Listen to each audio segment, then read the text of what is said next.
టీవీలోల మీద పేపర్లోల మీద ఎవరన్నా కేసు పెట్టి తప్పు చేసిండ్రు అని అరెస్ట్ దాకా తీసుకుపోయినరి అనుకో, ఓ డక్కయ్య ఉమ్మయ్య అంత రోడ్ల మీదకెక్కి శాంతి పావురాలు ఎగిరేస్తారు గాలికి.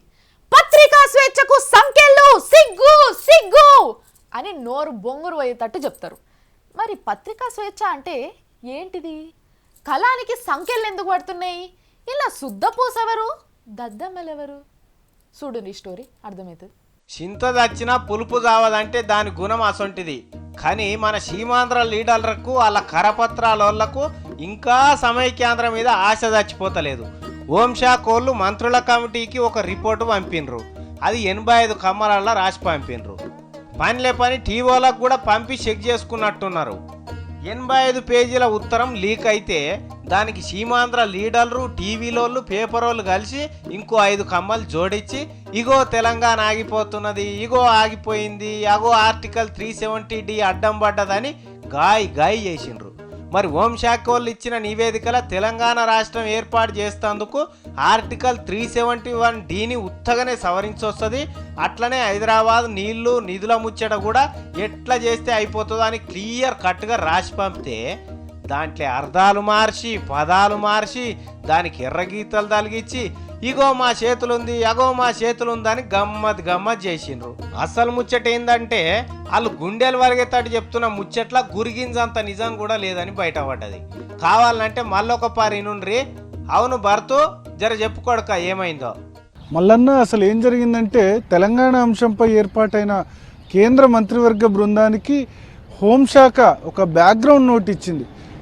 ఆ బ్యాక్గ్రౌండ్ నోట్లో 85 పేజీల్లో తెలంగాణ రాష్ట్ర ఏర్పాటు సందర్భంగా ఎటువంటి సమస్యలు ఉత్పన్నమవుతాయి, వాటికి ఏ విధమైన చర్యలు తీసుకోవాలి, ఈ అంశాలన్నింటి మీద కూడా 85 పేజీల రిపోర్ట్లో ఉంది. అంటే హైదరాబాద్ కానీ 371D ఆర్టికల్లో ఎటువంటి మార్పులు చేయాలి, అదేవిధంగా విద్యా ఉద్యోగాల్లో ఏ విధంగా ఉన్నాయి, తెలంగాణలో మెడికల్ కాలేజెస్ ఎన్ని ఉన్నాయి, ఇంజనీరింగ్ కాలేజెస్ ఎన్ని ఉన్నాయి, సీమాంధ్రలో ఎన్ని మెడికల్ కాలేజెస్ ఉన్నాయి, ఎన్ని ఇంజనీరింగ్ కాలేజెస్ ఉన్నాయి, ఇవన్నీ వివరాలతో ఒక బ్యాక్గ్రౌండ్ నోటు కేంద్ర హోంశాఖ మంత్రివర్గ బృందానికి అందజేసింది. అయితే ఈ 85 పేజీల నివేదికపై పెద్ద దుమారం జరిగింది. సీమాంధ్ర నేతలు, ముఖ్యంగా సీమాంధ్ర నేతలు ఒక 5 పేజీల డాక్యుమెంట్, ఇప్పుడు మనం చూపిస్తున్న 5 పేజీల డాక్యుమెంట్ సృష్టించి ఆ 85 పేజీల్లో ఉన్నదంతా తెలంగాణకు అడ్డంకులే,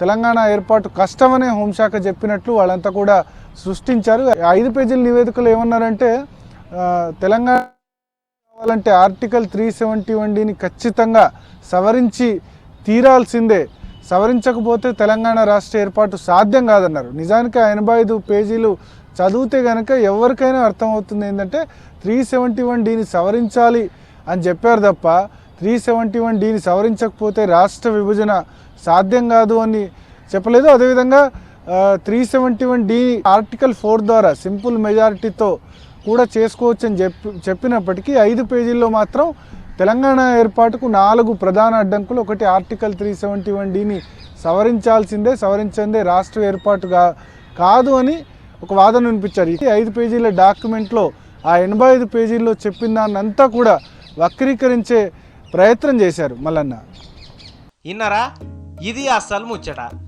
హోంశాఖ నివేదికల దొంగ కాయిదాలు పెట్టి పరిశాన్ చేసిన సంగతి కూడా బయటపడ్డది. ఓకే, తెలంగాణ బిడ్డలకు వచ్చిన తక్లీఫ్ ఏం లేదు కానీ ఈ పేపరోళ్ళు, టీవీలోళ్ళు, కొందరు సీమాంధ్ర లీడర్లు ఇట్లా ఎందుకు చేస్తుండొచ్చు? అంటే తెలంగాణ ముచ్చట ఆగిపోయిందని జరసేపు లొల్లి పెడితే బాధతోని మళ్ళొక్క 10 మంది బిడ్డలు గుండె ఆగి సస్తారేనా? ఏంది మరి ఇలా కథ? ఇక తెలంగాణ మీద నిజాలు చెప్పేటోళ్ళు లేకపోతే వీళ్ళు చెప్పినే నిజాలని నమ్మవలసిందే కదా. తెలంగాణ ఆగిపోయే తందుకు ఏడనన్నా సందు దొరుకుతుందేమోనని కంటి మీద రెప్పబడకుండా చూస్తున్నారు కొంతమంది. అయినా హోంశాఖ అంటేనే రక్షణ, ఆ శాఖ కాయిదాలకే రక్షణ లేకుండా మంది చేతులలో చేరుతున్నాయి అంటే మరి అందులో పనిచేసే లగడపాటి అసొంటి సానుభూతుల పనా లేకపోతే ఏంది కథ అనేది అర్థమైతలేదు. కానీ గింత ఓర్వ లేకుంటున్నారు చూడు. ఏమైతే తెలంగాణ రాష్ట్రం వస్తే ఈ పేపరోళ్ళు, టీవీలోళ్ళు బువ్వ గుంజుగా తింటున్నట్టే చేస్తున్నారు. మాతాన్నే ఉండి మమ్మల్ని గింత గోసబెట్ట చూస్తుంటే రేపు మీరు మేము బాయ్ అనుకునే పరిస్థితి ఉంటుందా చెప్పుండ్రి అని అడుగుతున్నారు జనం. ఇక ముంగడ కూడా గిట్లనే తెలంగాణ రాష్ట్రం ఆగిపోతున్నదని ప్రచారం చేస్తారు. వీళ్ళు ఎప్పటికైనా చేస్తూనే ఉంటారు. వీళ్ళు మీరేం భయపడకుండ్రి, అవి జర జాగ్రత్తగా గమనించుండ్రి. మీరేం భయపడకుండ్రి తెలంగాణ ముచ్చట్ల, సరేనా? జర ఇళ్ళను కంట్లో పెట్టుకొని చూస్తుండ్రి, మంచిది మరి.